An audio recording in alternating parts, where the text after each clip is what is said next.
Hello folks, welcome to Lexi IAS Academy. In this video, we will be discussing a current affair topic presented to you by your faculty, Sushma KP. So what is the topic that we will be looking into? Pakistan wants Bangladesh on its side, but its history and prejudices.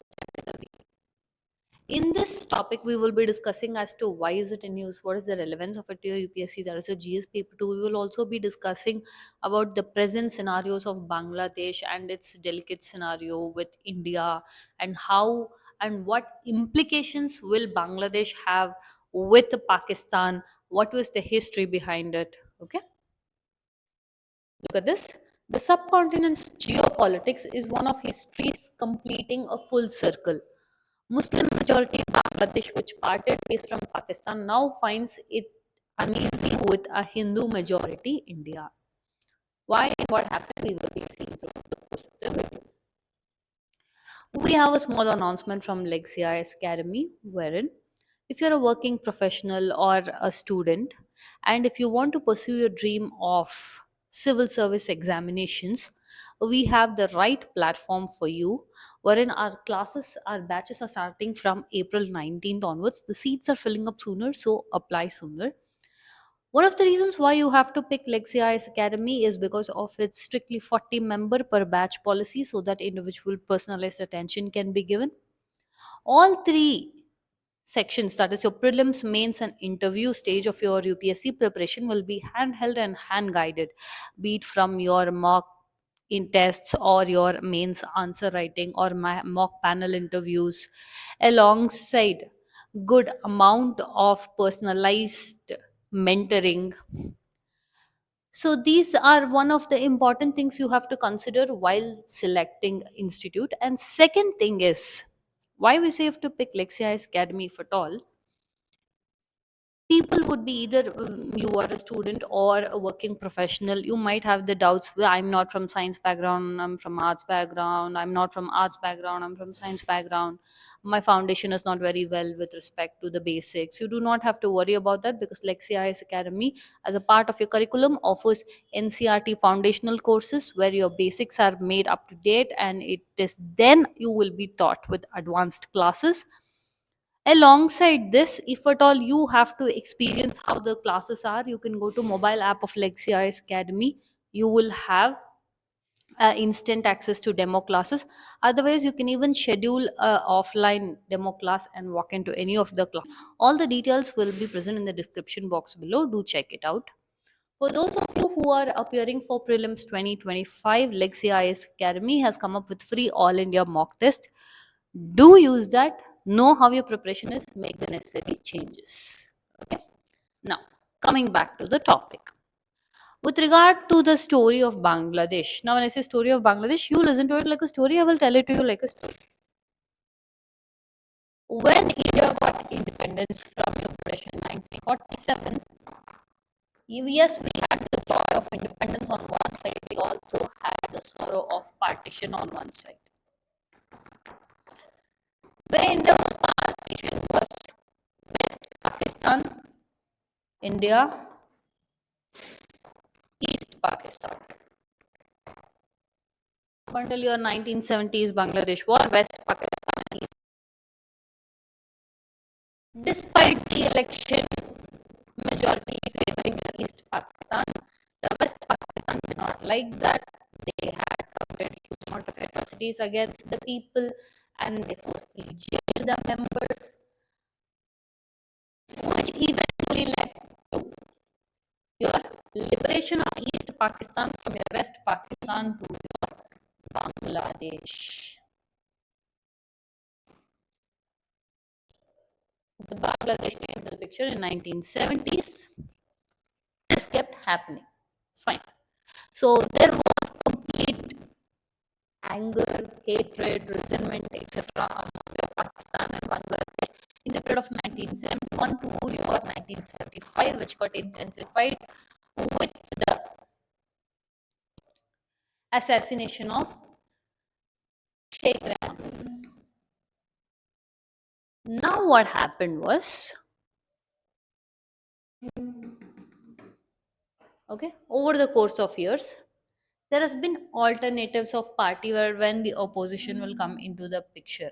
Okay, they have tried to establish good contact with Pakistan, but the difficulty would be there when Sheikh Hasina, for the last few terms, was the Prime Minister of Bangladesh.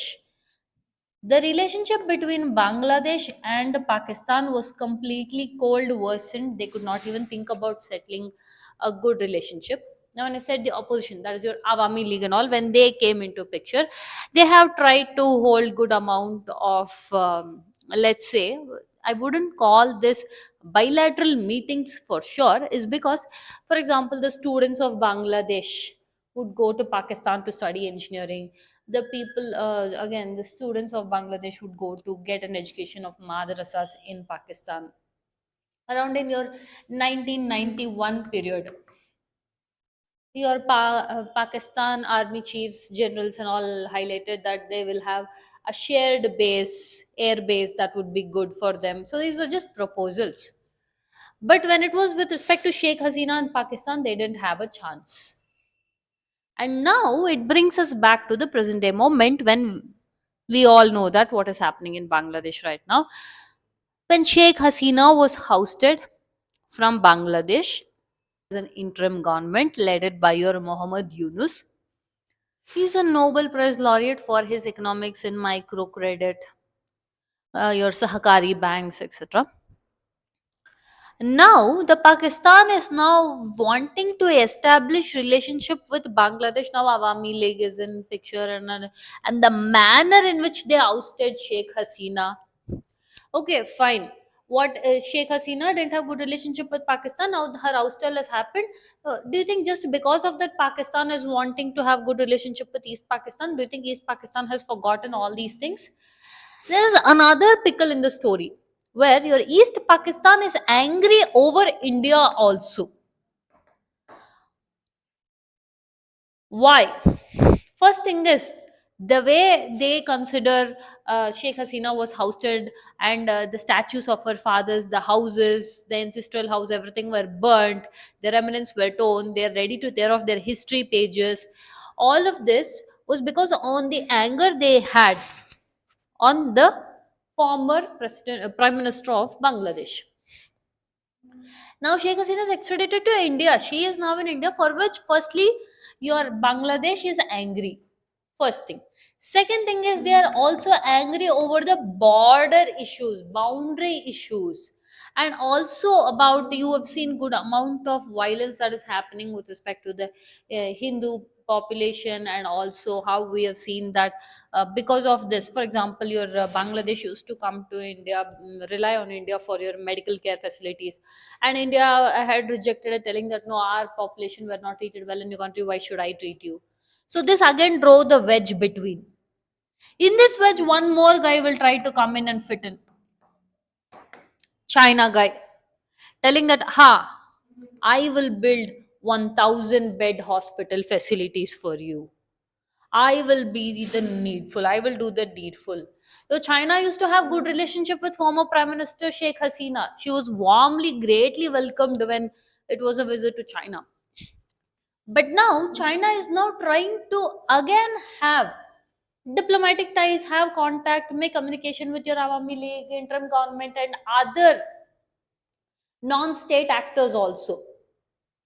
So that is what your China is doing. Now, when your Bangladesh is wanting to grow closer to Pakistan, it is not that they have forgotten everything and they've gone there. It is because of the sticky situation that India and Bangladesh are facing.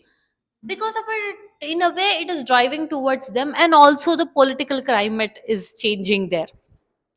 So all this are happening. What India feels now about this situation is, it tells that what Bangladesh is feeling now is a temporary phase. It will get better, is what India is assuming. But we cannot just be very casually thinking yes, it will improve on its own. Especially with Pakistan coming back into the picture and trying to grow closer to your Bangladesh, should be always seen a little bit cautiously. And now the way, what prediction we can give is, they will grow together. There is a chances that they might have some shared, like I said, 2009 2010 period itself, the students of Bangladesh used to go to Pakistan for your education, madrasas, your army members used to be trained there. All of this happening, this will now continue. Recently, for example, your Pakistan head of state and Muhammad Yunus had met in Cairo to discuss about how they can grow together. So amidst this scenario, yes, we can expect growing on their relationship between your Pakistan and Bangladesh, but it would be cautious. Why? Because the amount of atrocities committed by Pakistan on Bangladesh is not less, and if at all, if Bangladesh has to know, they do not have the idea as to what was the extent how people feel it in Pakistan if you're not from that particular place. At least this is what your research analysts who had been to do a research have found out. Look at this. Pakistan DPM and FM Ishaq Dar, Foreign Secretary Aman Baloch to visit Dhaka. After ISI Chief Pakistan's Foreign Minister to visit Bangladesh. India was aware of the anti Sheikh Hasina wave in Bangladesh, but was not in a position to act, wherein they are mentioning of how India will not interfere into the internal matters of a country, pointed out by your External Affairs Minister S. Jaishankar. And also your Bangladesh and Pakistan, like I mentioned, in 2009, 2010 onwards, they were having your direct maritime services, trade and military cooperation, and now it has again resumed. During a Sheikh Hasina period, that was not there, but now it has again resumed. Given its differences with respect to the history and also the location, it is difficult, but now they are trying to make it work. Geographical distance and a bitter history is what is standing in between your Bangladesh and Pakistan. Many people have even come up with this theory: what if Bangladesh would again become a part of Pakistan? For that, there are a multiple issues we have to discuss and multitude of ranging things that we have to discuss. For example, Pakistan would have to magnanimously show that it was sorry. It has to apologize to it. It has to apologize to the Bengalis. But do you think Pakistan will do that, or rather, it will just push it under the carpet? Yes, pushing it under the carpet is more likely to do in what Pakistan and Bangladesh relationship is, rather than getting a formal apology from your Pakistan. And most times they have pointed out that the Dhaka issue, whenever you mention the way how your Bangladesh and their people were treated, they tell that it is not because of Pakistan, it was India's plotting. They've changed the narrative itself. And India believes that this bitterness is the issue that your Bangladesh has with India is its citizenship laws, where it says that your citizenship law is more discriminatory based on your religious,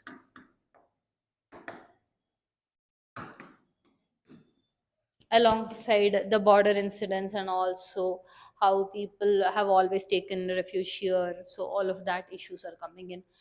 But whereas how your Pakistan is thinking is, it is a way to find that, let's assume if even Bangladesh is not willing to be or become again one with united with Pakistan, we can still make sure of one thing: we can give them the so-called autonomy, that is they will be Bangladesh only, but they will serve as eyes and ears for Pakistan in South Asia, for which India is trying to become the hegemon.